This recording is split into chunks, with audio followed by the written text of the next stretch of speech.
नमस्कार दोस्तों, राधे राधे। आपका अपने इस यूट्यूब चैनल हमारी संस्कृति हमारी धरोहर में हार्दिक स्वागत है। दोस्तों, वीडियो देखने से पहले मेरे लड्डू जी के आप दर्शन कर लीजिए। आज मैंने इनके लिए छोला चावल और दही यहाँ पे बनाया हुआ है। इनको मैं भोग लगा रही हूँ। सुबह की इनकी सेवा मैं कर चुकी हूँ। अब इनको ये भोग लगा रही हूँ दोपहर में। वैशाख महीने के शुक्ल पक्ष के 7वें दिन गंगा सप्तमी मनाते हैं। इस बार यह तिथि 8 मई यानी आज है। सनातन धर्म को मानने वालों में इस पर्व के प्रति काफ़ी आस्था है। इस दिन गंगा स्नान, व्रत, पूजा और दान का विशेष महत्व है।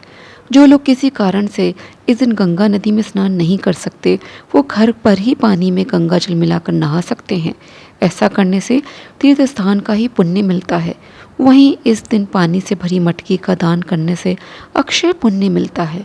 मान्यता है कि जिस दिन माँ गंगा का प्राकट्य हुआ था, उस दिन वैशाख मास के शुक्ल पक्ष की सप्तमी तिथि थी। आइए जानते हैं गंगा नदी का इतिहास और माँ गंगा के प्राकट्य की कहानी।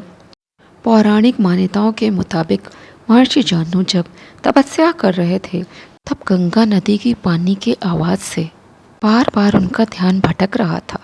इसलिए उन्होंने गुस्से में आकर अपने तप के बल से गंगा जी को पी लिया। हालांकि बाद में अपने दाएं कान से गंगा को पृथ्वी पर छोड़ दिया था। इसलिए गंगा के प्राकट्य का दिन भी माना जाता है। तभी से गंगा का नाम जाह्नवी पड़ा।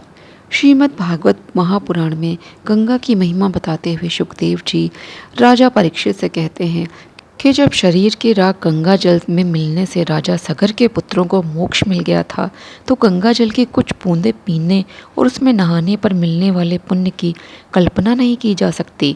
इसलिए वैशाख महीने के शुक्ल पक्ष की सप्तमी तिथि पर गंगा स्नान, अन्न और कपड़ों का दान, जप तप और उपवास किया जाए तो हर तरह के पाप दूर हो जाते हैं।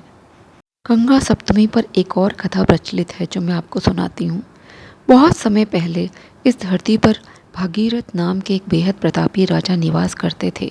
अपने पूर्वजों को जीने मरने के दोष से मुक्त करने हेतु गंगा को पृथ्वी पर लाने के लिए उन्होंने कठोर तपस्या करना शुरू कर दिया।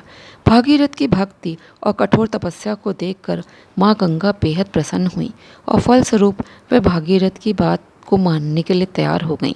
लेकिन एक समस्या आन पड़ी। उन्होंने राजा भागीरथ से बताया कि अगर वे स्वर्ग से सीधा पृथ्वी पर आएंगी तो पृथ्वी को उनकी गति असहनशील हो जाएगी और पृथ्वी रसातल में चली जाएगी। माँ गंगा की यह बात सुनकर भागीरथ अचरज में पड़ गए और इस समस्या का समाधान ढूंढने लगे। माँ गंगा इस अभिमान में थी कि उनकी गति किसी के लिए भी सहनशील नहीं है। लेकिन भागीरथ शिव जी की आराधना में लीन हो गए। भागीरथ की भक्ति से प्रसन्न होकर भगवान शिव ने उन्हें वरदान मांगने को कहा। भागीरथ ने उन्हें अपनी समस्या बताई और इसका समाधान शिव जी ने दिया। जब माँ गंगा अभिमान में स्वर्ग से पृथ्वी आ रही थी, तब उनका सामना शिव जी से हुआ, जिसके बाद उन्होंने गंगा नदी को अपनी जटाओं में कैद कर लिया। कैद होकर माँ गंगा छटपटाने लगी और अपने किए की क्षमा मांगने लगी। माँ गंगा की छटपटाहट देखकर भगवान शिव ने उन्हें माफ़ किया और उन्हें छोड़ दिया। शिव जी की जटाओं से छूटते ही वे 7 धाराओं में प्रवाहित हुईं और ऐसे भागीरथ माँ गंगा को पृथ्वी पर लाने में सफल हुए। गंगा सप्तमी पूजा विधि। गंगा सप्तमी के पावन दिन गंगा नदी में स्नान करना चाहिए।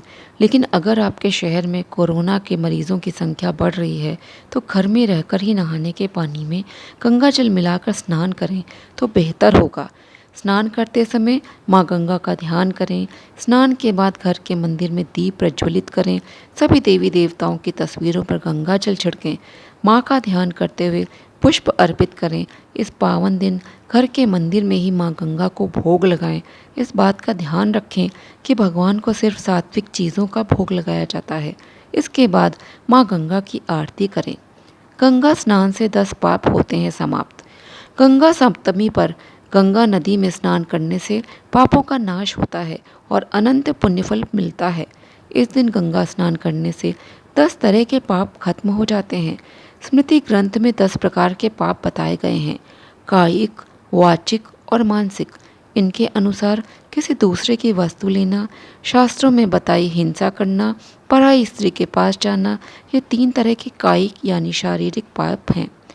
वाचिक पाप में कड़वा और झूठ बोलना, पीठ पीछे किसी की बुराई करना और फालतू बातें करना, इनके अलावा दूसरों की चीज़ों को अन्याय से लेने का विचार करना, किसी का बुरा करने की इच्छा मन में रखना और गलत कामों के लिए ज़िद करना, ये 3 तरह के मानसिक पाप होते हैं।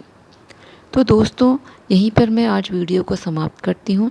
आप सबको गंगा सप्तमी की हार्दिक शुभकामनाएं। आपको यदि मेरा वीडियो पसंद आया हो तो इसको लाइक करें, शेयर करें और मेरे चैनल को सब्सक्राइब करना ना भूलें। जय श्री कृष्णा, जय श्री राधे।